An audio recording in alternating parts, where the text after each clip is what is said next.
السلام عليكم ورحمة الله وبركاته. الحمد لله رب العالمين، والصلاة والسلام على رسوله خاتم النبيين وعلى آله الطيبين وأصحابه الطاهرين والمؤمنين والمسلمين كلهم أجمعين. أما بعد، أعوذ بالله من الشيطان الرجيم. بسم الله الرحمن الرحيم. ظهر الفساد في البر والبحر بما كسبت أيدي الناس ليذيقهم بعض الذي عملوا لعلهم يرجعون. صدق الله العظيم. وقال رسول الله صلى الله عليه وسلم: يحدثونكم ما لم تسمعوا أنتم وآباؤكم. صدق رسول الله صلى الله عليه وسلم. எல்லா புகழும் அல்லாஹு ஜல்ல ஷானுஹு தஆலா ஒருவனுக்கு உரித்தாக. ஆமீன். அருமை நாயகம் முஹம்மது ரசூலுல்லாஹ் ஸல்லல்லாஹு அலைஹி வஸல்லம் அவர்கள் மீதும், நற்பாக்கியத்திற்குரிய அவருடைய குடும்பத்தார்கள், சஹாபாக்கள், தாபியீன்கள், தபா தாபியீன்கள், அத்தாபுகள், அவுலியாக்கள், சுஹதாக்கள், நாதாக்கள், நல்லவர்கள் நம் அனைவரின் மீதும் அல்லாஹ்வின் நல்லருள் என்றென்றும் நிறைவாக நிலவட்டுமாக. ஆமீன் என்று எல்லாம் வல்ல அல்லாஹ்விடத்தில் பிரார்த்தித்து துவங்குகின்றேன். அல்லாஹு ஜல்ல ஷானுஹு தஆலா தன்னால் படைக்கப்பட்ட எல்லா படைப்பினங்களுக்கும் அவன்தான் அருள் கொடைகளை வழங்குகிறான். நன்மையானவற்றை அல்லாஹ் பிரித்து தருகிறான். அந்த படைப்பினங்களுக்கு சோதனை என்று வருகிற போது அல்லாஹ் தான் அந்த சோதனையை அனுப்பியும் வைக்கிறான். நன்மைகளை கொடுப்பதும் அவன்தான். தீமைகளின் பக்கம் ஒரு படைப்பினங்களை வைத்து சோதிப்பதும் அவன்தான். நமக்கெல்லாம் ஈமானிய ஒரு பகுதி ஞாபகத்திற்கு தெரியும். அல்லாஹுவை நம்புவது மட்டும் ஈமான் அல்ல. அல் ஈமானு கத்ரிஹி வ கைரிஹி வ ஷர்ரிஹி மினல்லாஹி தஆலா. நல்லதும் கெட்டதும் அல்லாஹுவால் மட்டுமே நடத்தப்படுகிறது என்பதை கொண்டு நான் ஈமான் கொண்டேன் என்று ஈமானுடைய உள்பிரிவுகளில் 7 பிரிவில் ஒரு பிரிவு. நல்லது நடந்தாலும் அல்லாஹ் என்று சொல்ல வேண்டும், கெட்டது நடந்தாலும் அது அல்லாஹ் தான் எனக்கு சோதிக்கிறார் என்று அல்லாஹுவை கொண்டு பொறுமை காக்க வேண்டும். இந்த 2 அம்சம் உள்ளவனுக்கு தான் ஈமான் உள்ளவன் என்று சொல்லப்படும் என்று நபி ஸல்லல்லாஹு அலைஹி வஸல்லம் சொல்லிக் கொடுத்திருக்கிறார்கள். ஆனால் மனித சமுதாயத்தின் வழக்கம் என்னவென்றால், நல்லது நடந்தால் அது என் திறமையால் சம்பாதித்தது என்றும், என்னால் அது நடந்து கொண்டது என்றும், தீமை வருகிற போது பிறரால் அந்த தீமை எனக்கு ஏற்பட்டது என்றும், நல்லதை தன் பக்கமும் கெட்டதை பிற மனிதர்களோடும் சேர்த்து பேசுகிற பழக்கம் நிறைய மனிதர்களிடம் உண்டு. அது ஈமானுக்கு அழகில்லை என்று நபி ஸல்லல்லாஹு அலைஹி வஸல்லம் சொல்லுவார்கள். நமக்கெல்லாம் தெரிந்த திருக்குர்ஆனுடைய சூரத்து நிசா என்கிற அத்தியாயத்தில் அல்லாஹ் ஒரு வசனத்தில் இப்படி சொல்லுவான்: குல், நபியே நீங்கள் அவர்களுக்கு சொல்லுங்கள், நல்லது நடந்தால் என் திறமை என்றும், கெட்டது நடந்தால் பிறரால் அது ஏற்பட்டது என்றும் யாரெல்லாம் அப்படி சொல்லுகிறார்களோ அப்படிப்பட்ட மனிதர்களுக்கு நீங்கள் சொல்லுங்கள், குல்லும் மின் இந்தில்லாஹ், நல்லதும் கெட்டதும் அல்லாஹுவால் மட்டுமே நடத்தப்படுகிறது. ஃபமாலி ஹாஉலாயில் கௌமி, இந்த கூட்டத்திற்கு இப்படி பேசுவதற்கு என்ன நேர்ந்தது? ஈமான் இல்லாமல் இப்படி பேசுகிறார்களே என்று அல்லாஹ் இந்த மனோநிலை உள்ளவர்களை வன்மையாக கண்டிக்கிறான். நன்மைக்கு ஒரு இறைவன், தீமைக்கு ஒரு இறைவன் என்று ஒரு முஸ்லீம் ஈமான் கொள்ள முடியாது. நல்லது கொடுப்பது அல்லாஹ் என்றால் தீமையையும் அவன்தான் கொடுக்க வேண்டும், நோயையும் அவன்தான் கொடுக்க வேண்டும், சோதனைகளையும் அவன்தான் கொடுக்க வேண்டும். இந்த 2ஐயும் சேர்ந்து பார்ப்பவனுக்கு பெயர்தான் முஸ்லீம் என்று திருக்குர்ஆன் சொல்லுகிறது. நன்மை செய்தால் ஏதாவது நல்லது கிடைப்பதை போல தீமைகள் செய்வதன் மூலம் அல்லாஹ் அடியார்களுக்கு பகரமாய் சில சோதனைகளை அனுப்பி வைப்பான் என்று திருக்குர்ஆன் சொல்லுகிறது. நாமெல்லாம் கெட்டது நடந்தால் முழித்த முகம் சரியில்லை, அவனால் நடந்தது, அவன் சொல்லை கேட்டதால் இப்படி துன்பத்திலே மாட்டிக்கொண்டேன் என்றெல்லாம் கெட்டது வருகிற போது பிறர் மீது பழி போடுவோம் இல்லையா? அல்லாஹ் சொல்லுகிறான், முழித்த முகம் சரியில்லை என்று சொல்லாதீர்கள், நீ சரியில்லை என்று அல்லாஹ் சொல்லுகிறான். உலகத்தில் எந்த சோதனை பாவங்கள் வந்தாலும் அது நீங்கள் செய்த கரத்தின் தீமையால் தான் உங்களுக்கு வந்தது என்று திருக்குர்ஆன் சொல்லுகிறது. வமா அஸாபகும் மின் முஸீபத்தின் ஃபபிமா கஸபத் ஐதீகும். உலகத்தில் தனி மனிதனாக இருந்தாலும் சரி அல்லது ஒரு ஊராக இருந்தாலும் சரி, ஒரு முசீபத்து உங்களுக்கு பிடித்தால் பிமா கஸபத் ஐதீகும், உங்கள் கைகளால் செய்த பாவத்திற்கு தண்டனையாகத்தான் இந்த சோதனை இறக்கப்பட்டிருக்கும் என்று அல்லாஹ் குர்ஆனிலே சொல்லுகிறான். நல்லதற்கு அல்லாஹ் தருகிறான் என்று நினைப்பதை போல கெட்டது வருகிற போது அல்லாஹ் என்னை சோதிக்கிறான் என்று பொறுமையோடு இருக்க வேண்டும். இது ஈமான் உள்ளவர்களுக்கு முன்மாதிரி என்று அல்லாஹ் குர்ஆனிலே சொல்லுகிறான். திருக்குர்ஆனின் இன்னொரு வசனம், பூமியில் ஏற்படுகிற குழப்பமாக இருந்தாலும் சரி, கடலிலே ஏற்படக்கூடிய கொந்தளிப்பாக இருந்தாலும் சரி, பூமியின் சோதனையும் கடல் வழியாக வருகிற சோதனையும், இந்த ரெண்டு சோதனையும் லஹரல் ஃபஸாத பில் பர்ரி வல் பஹர், கடல் வழியாகவும் தரை வழியாகவும் வரக்கூடிய எந்த சோதனையாக இருந்தாலும் பிமா கஸபத் ஐதின் நாஸ், மக்கள் உங்கள் கைகளால் சம்பாதித்து கொண்ட தீமையின் வெளிப்பாடுதான் என்று அல்லாஹ் குர்ஆனிலே சொல்லுகிறான். அது மாத்திரமல்ல, லியுதீகஹும் பஅலல்லதி அமிலு, அவர்கள் செய்த பாவத்தின் காரணமாக அந்த தீமையை கொடுத்து நாம் அவர்களுக்கு சுவைப்பதற்காக அந்த தீமைகளை இறக்கி வைக்கிறோம் என்று அல்லாஹ் சொல்லுகிறான். உலகத்தில் எந்த தீமை நடந்தாலும், நோய் நொடிகள் வந்தாலும், நாம் ஏதோ ஒரு காலத்தில் செய்த ஒரு முசீபத்தால் தான் அல்லாஹ் பகரத்திற்கு இதை தந்திருக்கிறான் என்று நினைக்க வேண்டும். அல்லாஹு தான் கொடுத்தான் என்று நியத்து செய்ய வேண்டும். இதுதான் ஒரு முஸ்லீம்களுடைய முன்மாதிரியான ஈமான். இந்த மண்ணிலே ஏற்படுகிற எந்த சோதனையாக இருந்தாலும் சரி, அது பூகம்பமாக இருக்கட்டும், சுனாமியாக இருக்கட்டும், அல்லது தனிப்பட்ட வழியிலே வரக்கூடிய நோய் நொடிகளாக இருக்கட்டும், ஒரு மனிதனுடைய பாவத்தின் காரணமாகத்தான் இதுவெல்லாம் சோதனைக்கு உட்படுத்தப்படும் என்று அல்லாஹ் குர்ஆனில் சொல்லுகிறான். ஹதீஸில் இருக்கிறது, பாவங்கள் அதிகமானால், பாவங்கள் உலகிலே பல்கி பெருகினால், அது பரவலாக்கப்பட்டால், அந்த பாவங்களை எல்லாம் நீங்கள் சர்வ சாதாரணமாக நினைத்து கொண்டு செய்தால் நீங்கள் பூமியில் நிறைய வியாதிகளை எதிர்பாருங்கள். சஹீஹுல் புகாரியிலே வரக்கூடிய ஹதீஸ், நபி ஸல்லல்லாஹு அலைஹி வஸல்லம் சொல்லுகிறார்கள், சயகூனு ஃபி ஆகிரி உம்மத்தி உனாஸின், கியாமத் நெருக்கத்தில் மக்களுக்கு இப்படி ஒரு காலம் வரும். எப்படிப்பட்ட காலம்? யுஹத்திஸு பிமா லம் தஸ்மஉ அன்தும் ஆபாவுக்கும், புது புது வியாதிகள் வரும், அதை நீங்களும் கேள்விப்பட்டிருக்க மாட்டீர்கள், உங்களுடைய முன்னோர்களும் அதை சந்தித்திருக்க மாட்டார்கள். அவர்கள் கேள்விப்படாத வியாதிகளை எல்லாம் நீங்கள் சந்திப்பீர்கள். ஏன் தெரியுமா? பாவங்கள் பல்வி பரவி சர்வ சாதாரணமாக அதை நீங்கள் செய்தால் நீங்கள் நோய் நொடிகளை, தீமைகளுக்கு பகரமாய் நீங்கள் அனுபவித்துத்தான் ஆக வேண்டும் என்று நபி ஸல்லல்லாஹு அலைஹி வஸல்லம் சொன்னார்கள். இந்த ஹதீஸினுடைய விளக்கத்தில் எழுதுகிறார்கள், பெருமானார் வாழ்ந்த காலத்தில் வியாதிகள் கணக்கெடுக்கிற போது ஒரு 7-8 வியாதிகள் மட்டும்தான் அங்கே குறிக்கப்படுகிறது. தலைவலி வந்திருக்கிறது பெருமானாருடைய காலத்தில், காயம் பட்டு சீல் பிடித்திருக்கிறது பெருமானாருடைய காலத்தில். இன்னும் சொல்ல போனால் பெருமானாருடைய காலத்தில் குணப்படுத்த முடியாத பெரும் நோய் என்ன தெரியுமா? இன்னைக்கு கேன்சர்னு சொல்றோம் இல்லையா? முத்துனதற்கு பிறகுதான் வெளியிலே தெரியவே வருகிறது. அப்படிப்பட்ட கேன்சரை போன்றிருக்கிற வியாதி பெருமானாருடைய காலத்தில் வயிற்றுப்போக்கு.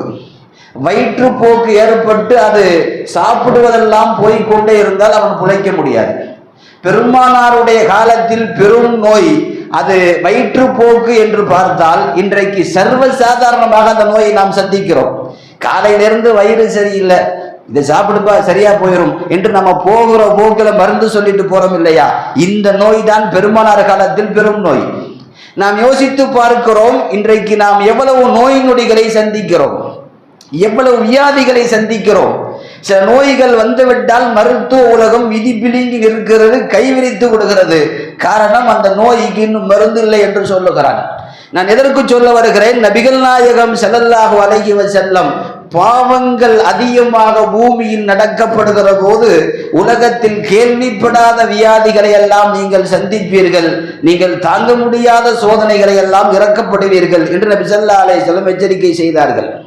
ஆக எந்த சோதனை வந்தாலும் என்ன வியாதி வந்தாலும் அல்லாஹ் நாம் செய்த பாவத்தின் பகரமாய் இந்த நோய்களை அவன் இறக்கி தருகிறான் என்றுதான் நினைக்க வேண்டும். குர்ஆனில் பிமா கஸபத் ஐதீக்கும், உங்கள் கைகளால் சம்பாதித்து கொண்ட நாசத்தால் தான் இந்த சோதனை என்று அல்லாஹ் குர்ஆனிலே சொல்லுகிறான். உலகத்தில் நாம் நல்லது செய்கிற போது அந்த நல்லது பின்னால் நமக்கு நடக்கும். கெட்டது செய்தால் அந்த கெட்டது நம்மை நோக்கி அது பாயும். தீதும் நன்றும் பிறர் தர வாரா என்று சொல்லுவார்கள். நல்லது செய்தால் நல்லது உனக்கு, கெட்டதை விதைத்தால் கெட்டது உனக்கு. எது செய்தாலும் அல்லாஹ் அப்படித்தான் நமக்கு அனுப்பி வைப்பான். நாம் செய்கிற பாவம் அது தீமையாய் மாறி நமக்கு சோதனைகளாய் நம் தலையிலே வந்து விடிந்து விடுகிறது. நபி ஸல்லல்லாஹு அலைஹி வஸல்லம் அதைத்தான் சொன்னார்கள். பெரும் பாவங்கள் நடப்பதை நீங்கள் பார்த்தால், அந்த பெரும் பாவங்கள் சர்வ சாதாரணமாக்கப்பட்டால் பெரும் நோய்கள் வரத்தான் செய்யும், சோதிக்கத்தான் செய்யப்படுவீர்கள். ஒரு காலத்தில் ஒரு 100 வருஷத்திற்கு முன்னால் பார்க்கப்பட்ட பெரும் பெரும் பாவங்கள் எல்லாம் இன்றைக்கு சர்வ சாதாரணமாக இருக்கிறது. ஒரு காலத்தில் வட்டி வாங்குவது ரொம்ப குற்றம், அன்னைக்கும் ஹராமு தான், இன்னைக்கும் ஹராம் தான். ஆனால் இன்றைக்கு சர்வ சாதாரணமாக வட்டி கடையிலே போய் நின்று கொண்டு காசை எண்ணிக்கொண்டு வெளியே வருகிறோம் இல்லையா? ஒரு காலத்தில் வட்டி தொழில் வாங்குவது எங்கேயோ ரொம்ப தூரத்திற்கு போய் அவன் வாங்கி கொண்டு வர வேண்டும்.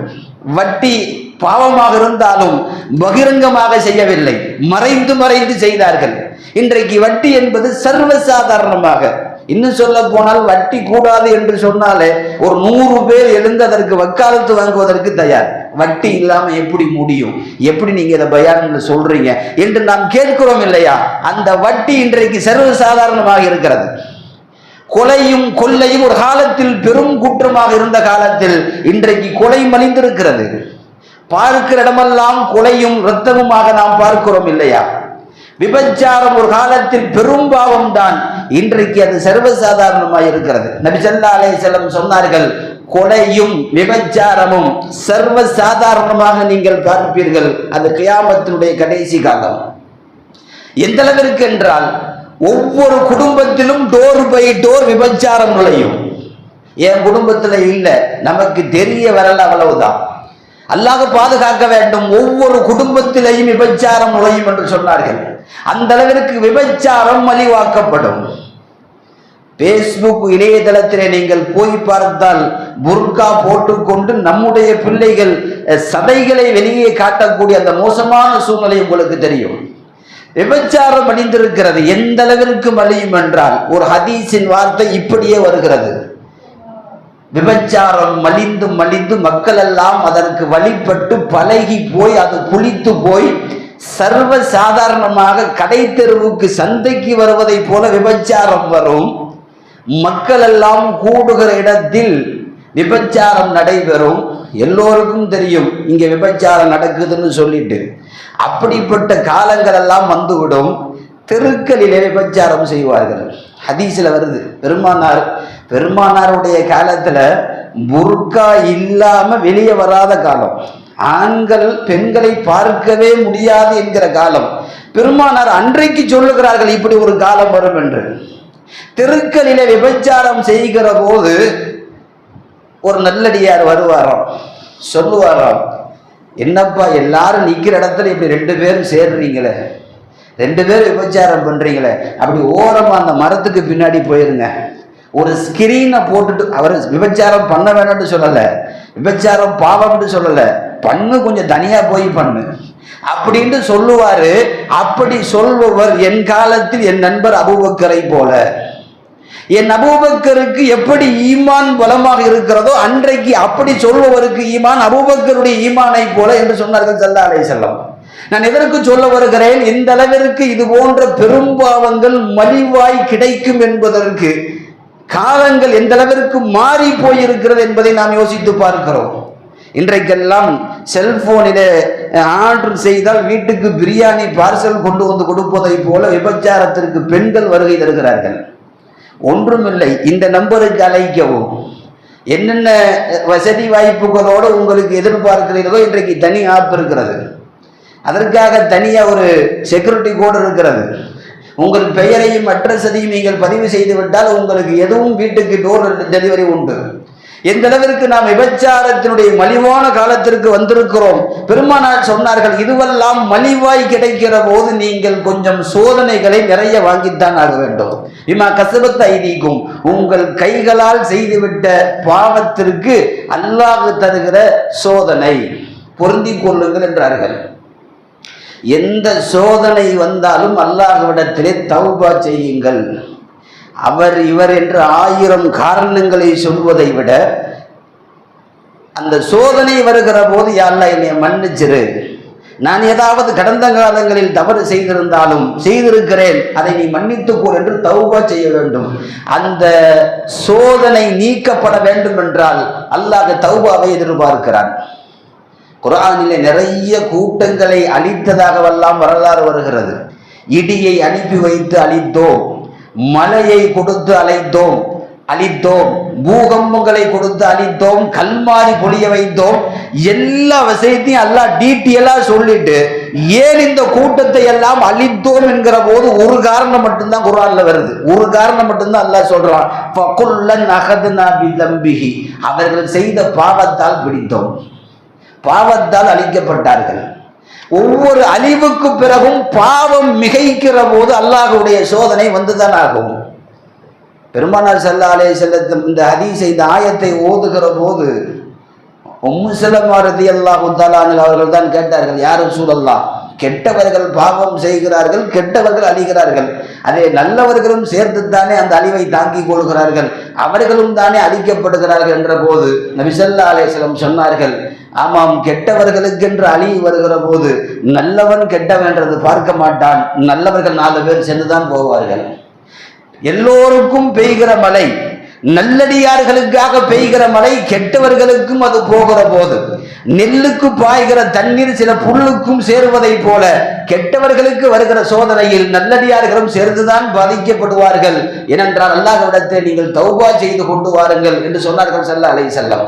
இன்றைக்கு நம்ம தௌபா செய்கிறதே ஒரு அமலாகவே இருக்கக்கூடிய காலத்தில் வாழ்ந்து கொண்டிருக்கிறோம். அதனால தான் இஷாவுக்கு பிறகு நீங்கள் 2 ரக்காயத்து தௌபா நபில் தொழுது கொள்ளுங்கள் என்றெல்லாம் பெருமக்கள் சொல்லுவார்கள்.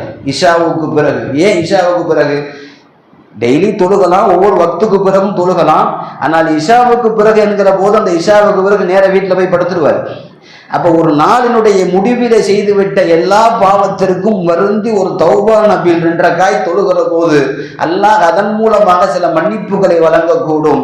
அதனால தான் இஷாவுக்கு பிறகு 2 ரக்காய் தௌபா நபில் தொழுது கொள்ளுங்கள்.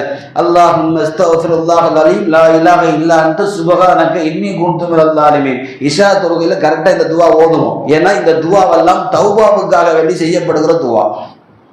நபி ஸல்லல்லாஹு அலைஹி வஸல்லம் இதை தொடர்ந்து செய்து கொண்டே வாருங்கள் என்றார்கள். அலி ரலியல்லாஹு அன்ஹு சொன்னார்கள், உலகத்தில் இதா வகப அதாபுன் இல்லா பிதன்பி, உங்கள் பாவத்தை கொண்டுதான் உலகத்தில் ஒவ்வொரு வேதனையும் அதாபையும் அல்லாஹ் இறக்கி வைக்கிறான். உலகத்தில் ஒரு நோய் வருகிறது, உலகத்திலே புதிதாய் ஒரு அழிவு வருகிறது, உலகத்திற்கு ஏதாவது ஒரு சோதனை வருகிறது என்றால் அது உங்கள் பாவத்தால் தான் அது இறக்கப்படுகிறது. அது மீண்டும் உயர்த்தப்பட வேண்டும் என்றால் உங்கள் தௌபா இல்லாமல் அது மீண்டும் அல்லாஹ்விடத்திலே வாபஸ் பெறப்படையாது. அது மீண்டும் உயர்த்தப்பட வேண்டும் என்றால் நீங்கள் தௌபா செய்துதான் ஆக வேண்டும் என்று சொல்லுவார்கள் அலி ரலியல்லாஹு தஆலா அன்ஹு அவர்கள். நான் எதற்கு சொல்ல வருகிறேன், எந்த துன்பங்கள் நடந்தாலும் அந்த துன்பத்திற்கு பிறகு அல்லாஹ் நமக்கு ஏதோ ஒரு சோதனை, நாம் செய்திருக்கிற தப்பு, அதனால் அவன் கொடுத்திருக்கிற தண்டனை என்றுதான் இங்கே முடிவுக்கு வர வேண்டும். 2 பார்வை இருக்கிறது.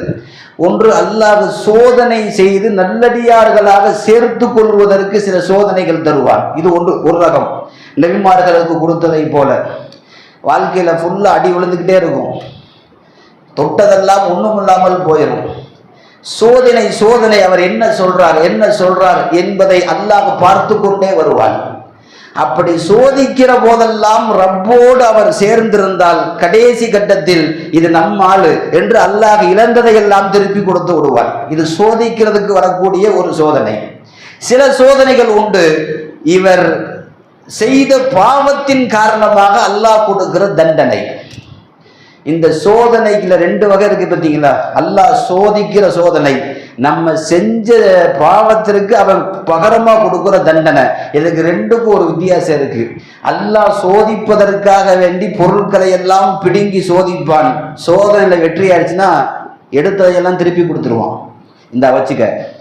ஆனால் வேதனையிலே அப்படி திருப்பி தரமாட்டான். எடுத்தும் கொள்வான், சோதிக்கவும் செய்வான், திருப்பி கொடுக்க மாட்டான். நமக்கெல்லாம் தெரியும், அய்யூப் அலைஹிஸ்ஸலாத்து வஸலாம் ஒன்றுமே இல்லாமல் நடுத்தரவிலே கொண்டு வந்து ஒரு நபியை கதறுகிற அளவுக்கு, எந்த அளவிற்கு என்றால் மனிதன் பார்த்தால் இப்படியெல்லாம் இருப்பதற்கு செத்து போகலாமே என்று சொல்லுகிற அளவுக்கு பெரும் நோய்.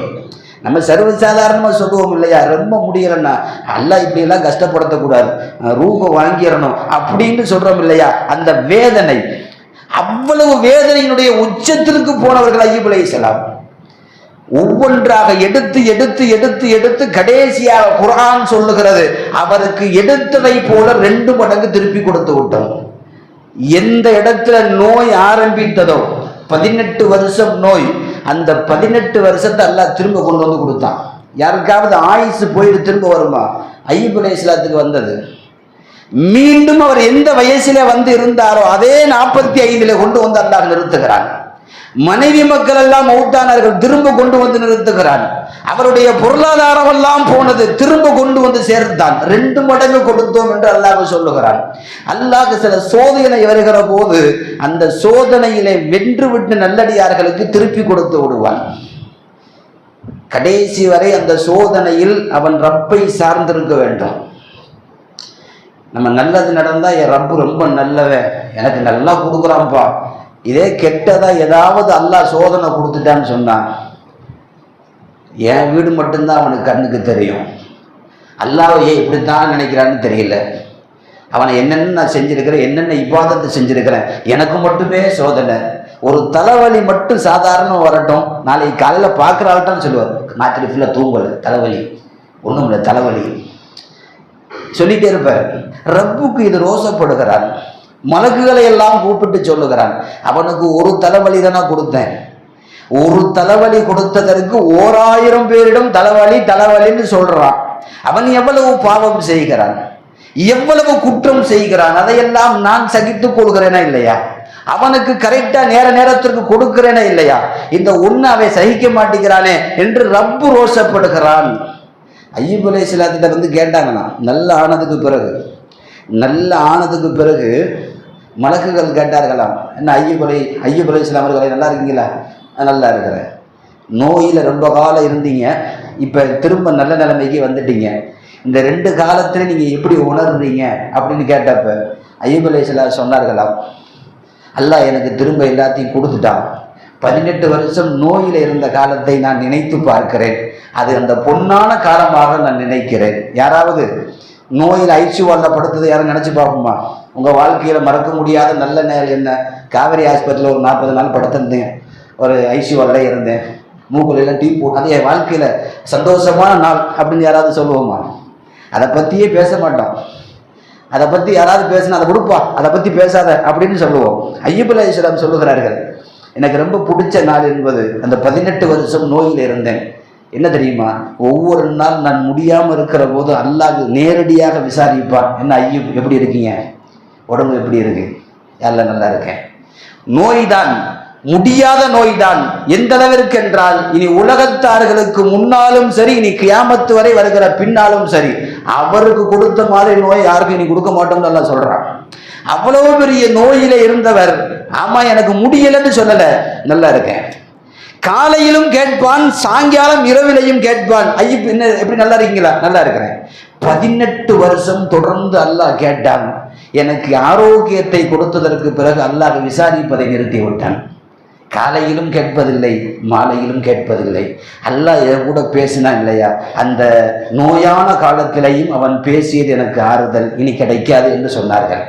நான் இதைத்தான் சொல்ல வருகிறேன், எந்த சோதனையாக இருந்தாலும் ரப்பின் நேரடி பார்வைக்கு நாம் வந்து விடுவோம், அதை பொருந்தி கொள்ள வேண்டும்.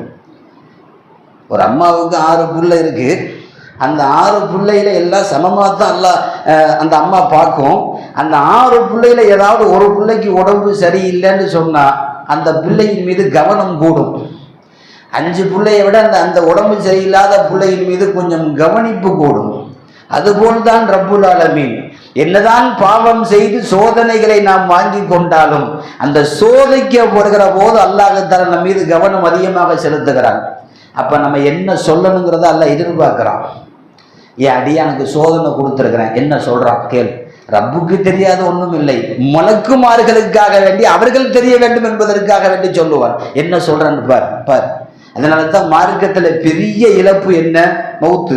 என்ன சொல்லணும்? இன்னா லில்லாஹி வ இன்னா இலைஹி ராஜிஊன். யாழ்லா நாங்கள் இருப்பதும் உனக்குத்தான், நாங்கள் மௌத்தாகி திரும்பினாலும் ஒன்றை தான், எல்லாம் நீ தான், கொடுத்தாலும் எடுத்தாலும் அல்லாஹ் என்று சொல்ல வேண்டும். எல்லா முசீபத்திலேயும் அல்லாஹ்வை நீங்கள் புகழ்ந்து விடுங்கள், அவனுக்கு பெருமையாக இருக்கிறது. நம்ம நல்ல நேரத்தில் நல்ல காலத்தில் புகழ்றது பெரிய விஷயம் இல்லை. சோதிக்கப்படுகிற போது என் ரப்பு கொடுத்திருக்கிற சோதனை, நான் எங்கேயோ வாழ்க்கையில் ஒரு பாவம் செஞ்சிருக்கிறேன், ஒரு சோதனை வந்திருக்கிறது, அதை சகித்துக் கொள்வேன். இந்த மனநிலைக்கு ஈமான் உள்ளவர்கள் வந்து விட வேண்டும். ஹதீஸ்ல இருக்குது இல்லையா, நீங்க வாயில பேசுறத ரொம்ப எச்சரிக்கையா பேசுங்க. குறிப்பா நோயுடைய காலத்தில், சோதிக்கப்படுகிற காலத்தில் ரொம்ப எச்சரிக்கையா பேசணுமா. ஒரு உடம்பு சரியில்லை, அல்லது வாழ்க்கையில ஒரு துன்பத்தை சந்திக்கிறாரு, அல்லது ரொம்ப பலகீனமா இருக்கிறாரு, இந்த மாதிரி நேரத்தில் அவருடைய வாழ்க்கை ரொம்ப எச்சரிக்கையா இருக்கணும். எப்படி தலைவலி இருக்கு, என்ன தலைவலி, இதிலே நான் மௌத்தா போயிடும் போல இருக்குது அப்படின்ட்டாருன்னா அதிலே முடிச்சுட்டாருன்னு அர்த்தம். ஏன்னா சில நேரங்களிலே சொல்லக்கூடிய வார்த்தைக்கு மலக்குமார்கள் ஆமீன் சொல்லுகிறார்கள் என்று வருகிறது. ஹதீஸ்ல அல் பலாஉ முஅக்கிலு பில் மன்திக், உங்களுக்கு சாட்டப்படுகிற நிறைய சோதனை உங்கள் வாயால் வந்த வார்த்தை தான். இது ஹதீஸ்ல வந்த வார்த்தை. உங்களுக்கு வந்த நிறைய சோதனை நீங்க நல்லா இருக்கிறப்ப முடியாத காலத்துல ஏதாவது சொல்லி இருப்பீங்கல்ல, இந்த வார்த்தை தான் அந்த சோதனைக்கு காரணம். நமக்கெல்லாம் நம்ம நிறைய வரலாறு கேள்விப்பட்டிருப்போம். யூசுப் அலைஹிஸ்ஸலாம் ஜெயிலில் இருக்கிறாங்க, செய்யாத குற்றத்துக்கு இருக்கிறாங்க. இருக்கிற போது ஒருத்தர் ரிலீஸ் ஆகி போறாரு, அன்னைக்கு விடுதலை ஆகிறாரு. யூசுப் அலைஹிஸ்ஸலாம் என்ன சொன்னாங்க, அந்த விடுதலையாகி போறாருல்ல அவரை கூப்பிட்டு, எப்பா நீ போறப்ப ஒரு நல்ல மனிதர், ஏன்னா அவனும் யூசுப் அலைஹிஸ்ஸலாத்தை கூட இருந்து பார்த்தவன், அவர் தன்மையான ஆள், அவனுக்கே தெரியும் யூசுப் அலைஹிஸ்ஸலாம் குற்றம் செய்யலைன்னு. இருந்தாலும் அரசருடைய உத்தரவு, அவர் ஜெயிலில் இருக்கிறார். அப்போ அவர் விடுதலையாகி போகிறப்ப யூசுப் அலைஹிஸ்ஸலாம் கூப்பிட்டு சொன்னாங்க, போகிறப்ப அரசர்கிட்ட ஞாபகப்படுத்து, யூசுப் அலைஹிஸ்ஸலாம் ஒரு நல்ல மனுஷர், செய்யாத குற்றத்துக்கு உள்ளே இருக்கிறாரு அப்படின்னு ஞாபகப்படுத்து அப்படின்னு சொல்லி அனுப்பிச்சாங்க. இது எல்லாரும் செய்கிறது தானா? இது அல்லாஹ்வுக்கு பிடிக்கல, ரப்புக்கு ரோசை வந்துருச்சு. அதாவது எல்லாம் சாதாரண ஒரு மனிதராக இருந்தாலும் பிரச்சனை இல்லை, அல்லாஹ்வுடைய நேரடி தொடர்பு இருக்கக்கூடிய நபிமார்கள். அதனால் நீ மனுஷன்ட்ட போய் கேட்கறது, குர்ஆன்ல அல்லாஹ் இதை ரோசப்பட்டு சொல்றான். அவரை விடுதலையாகி போன போது யூசுப் அவரை கூப்பிட்டு சொன்னார், உது குரூனி இந்த ரப்பிக்க என்று சொன்னால் உன்னுடைய அரசரிடம் என்று அர்த்தம். உன் அரசரிடத்திலே என்னை பற்றி ஞாபகப்படுத்து. அவர் சரின்ட்டு போனார். அல்லாஹ் என்ன பண்ண பார்த்தீங்களா, ஃபஅன்சாஹு ஷைத்தானு ذிக்ர ரப்பிஹி, அவர் வெளியில போனவனே அந்த யூசுஃபை பத்தியே மறக்க வச்சுட்டோங்கிறாங்களா. அவர் சில பேர் பார்த்தீங்களா, மக்காவுக்கு போகிறப்ப ஹஜ்ஜார் அதை வாங்கிட்டு வந்துருங்க, போன உடனே முதல்ல உங்களுக்கு தான் அஜரத்து வாங்குவேன் அப்படிம்பாரு. போன உடனே அஜரத்து இருக்கிறாங்களே மறந்துடுவார். அது பொதுவாகவே இயல்பு தானே, எல்லாத்துக்கும் இயல்பு. போன உடனே மறந்துடுவோம். ரப்பு மறக்க வைத்தான். யூசுப் என்கிற வார்த்தையே தெரியாதவருக்கு நாம் அவரை மறக்கடித்து விட்டோம். ஷைத்தான் அவரை மறக்கடித்து விட்டான். என்னாச்சு தெரியுமா, நீ உன் அரசர்கிட்ட போய் ஞாபகப்படுத்துன்னு நீ ஏன் சொல்லணும்? உலகத்திற்கெல்லாம் அரசன் நான் இருக்கல்ல, என்ற ஒரு வார்த்தை நீ சொல்லியிருக்கலாம்ல. நீ சொல்லாம நீ வாயில நீ அந்த அரசரை பற்றி பேசியதால். யூசுப் அலைஹிஸ்ஸலாம் பேசின மொழி ஹிப்ரு மொழியில பேசியிருக்கிறாங்க. அந்த மொழியில என்னை பற்றி அரசரிடம் ஞாபகப்படுத்து அப்படிங்கிற அந்த வார்த்தையை எழுதி பார்த்தா 12 எழுத்து வருமா. 12 எழுத்து. என்னையை பற்றி ஓ அரசர்கிட்ட ஞாபகப்படுத்துப்பா அப்படின்னு சொன்ன வார்த்தை 12 எழுத்து ஹிப்ரு மொழியில. அவர் பேசி அந்த மொழியில் எந்த எழுத்து வருகிறதோ அல்லாஹ் 12 வருஷம் திரும்ப ஜெயிலில் வச்சுட்டான். அவர் ஜெயிலில் தான் இருந்தார். 12 வருஷம். அவர் மீண்டும் சில விஷயங்கள் அவர் ஜெயிலுக்குள்ளேயே அவரை சாத்தி விட்டோம். தப்சீர்களிலே 10 வருஷம் 12 வருஷம் என்றெல்லாம் எழுதுகிற போது சில தப்சீர்களிலே இந்த வார்த்தை எழுதுகிறார்கள், அவர் பேசிய ஹிப்ரு மொழியில் 12 வார்த்தைகள் இருந்தது. அல்லாஹ் 12 வருஷம், ஒவ்வொரு எழுத்துக்கும் 1 வருஷம் அல்லாஹ் தண்டனையாக கொடுத்தான். நான் எதற்கு சொல்ல வருகிறேன், நாம் பேசுகிற சில வார்த்தைகள் கூட அல்லாஹ் சோதனைகளை அதிகப்படுத்தி விட கூடும் என்பதை தான் இங்கே நாம் புரிய வருகிறோம். அதனால் நம்ம யோசிக்க வேண்டிய செய்தி, என்ன சோதனைகள் வந்தாலும் ஃபர்ஸ்ட் நம்ம செஞ்சிருக்கிற கைகளால் வந்த சோதனை தான், அதற்கு பகரமாகத்தான் இந்த சோதனை வந்திருக்கிறது. நம்ம கைகளால் செய்த பாவத்தினுடைய சம்பளமாக இந்த சோதனை வந்திருக்கிறது. இரண்டாவது, இந்த சோதனை வருகிற போது நான் மீண்டும் அடிக்க அடிக்க ஒரு பிள்ளை தாயிடம் தாவுவதை போல சோதனை வர வர ரப்பே என்று நீங்கள் தௌபாவிலே ஏற்படுத்தி விட்டால் அல்லாஹ் அந்த சோதனைகளை அவன் விலக்கி விடுவான். வேற யாரையும் காரணமும் கூடக்கூடாது.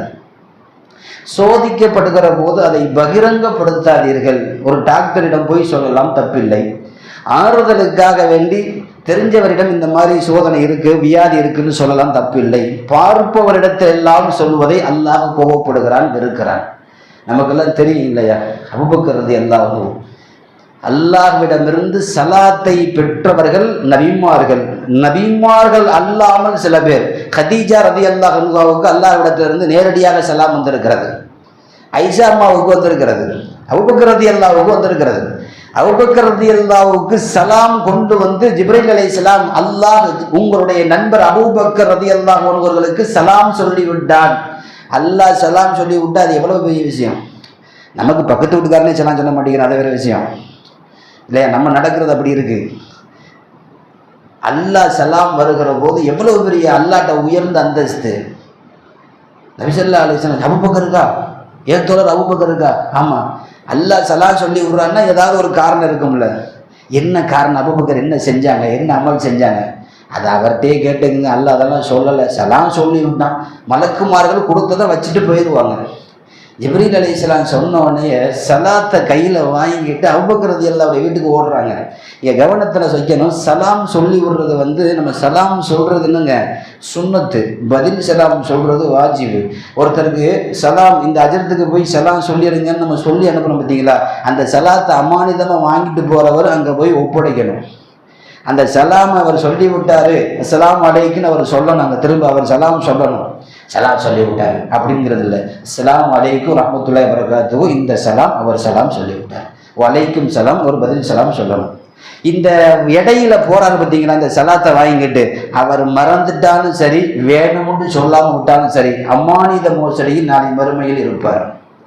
அதனால தான் மதீனாவுக்கு போகிறப்ப ரசூலுல்லாஹ்வுக்கு சலாம் சொல்லி விட்டுருங்கன்னா அது அம்மானிதமாக வாங்கிட்டு போகிறது.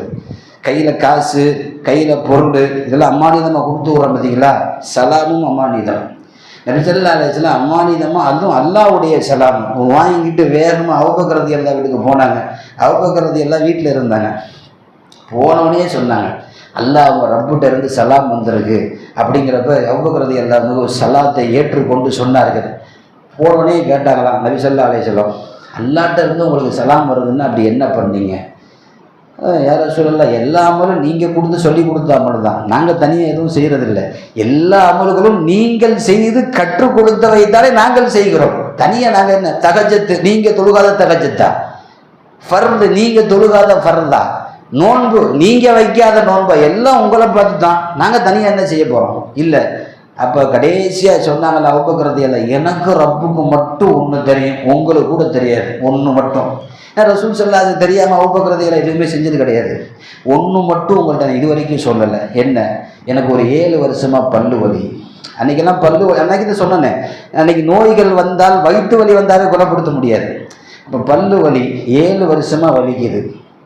யார்கிட்டையுமே சொல்லலை, ஒவ்வொரு நாளும் வலிக்கும். நான் ரப்புட்ட மட்டும் சொல்லுவேன், யாருக்கும் தெரியாது. நபி ஸல்லல்லாஹு அலைஹி வஸல்லம் சொன்னாங்க, இந்த வலியை ரப்புக்காக வேண்டி பொருந்தி கொண்டதால் அல்லாஹ் சலாத்தை கொண்டு உங்களை பொருந்தி கொண்டான். ஒரு சின்ன பல்லு வலி தான். ரப்பிற்காக வேண்டி அதை நான் சகித்து கொண்டேன், பொறுத்து கொண்டேன். ரப்பு என்னை பொருந்தி கொண்டான் என்று சொன்னார்கள் அபூபக்கர் ரலியல்லாஹு தஆலா அன்ஹு. நான் எதற்கு சொல்ல வருகிறேன், எந்த சோதனை வந்தாலும் அந்த சோதனையின் பின்புலம் பிமா கஸபத் ஐதீக்கும், நம் கைகளால் செய்துவிட்ட ஏதாவது பாவத்தின் காரணமாக வரும். இரண்டாவது, அந்த சோதனை வருகிற போது நாம் ரப்பை நோக்கியே, தௌபாவை நோக்கியே நாம் போயாக வேண்டும். அப்படி போகிற போது அல்லாஹ் அதையெல்லாம் பின்னொரு காலத்தில் நமக்கு ஞாபகத்தாக மாற்றி கொடுப்பான் என்பதை திருக்குர்ஆனும் ஹதீஸும் நமக்கு சொல்லி வைக்கிறது. எல்லாம் அல்ல இறைவன் பெரும் பெரும் எல்லா சோதனைகளை விட்டும் அல்லாஹ் பாதுகாப்பானாக. நம் கைகளில் ஏற்படக்கூடிய பெரும்பாவங்களை விட்டு அல்லாஹ் பாதுகாத்து அருள் புரிவானாக. வந்திருக்கிற பெரும் நோய்களை விட்டு அல்லாஹ் பாதுகாப்பானாக. அப்படி அல்லாஹுவால் சோதனைகளை தரப்பட்டால் அல்லாஹ்விடத்திலேயே மீண்டு கையேந்துகிற நல்ல ஈமானிய உணர்வை, நசீபை அல்லாஹ் நம் எல்லோருக்கும் வாஜிபாக்கி தருவானாக.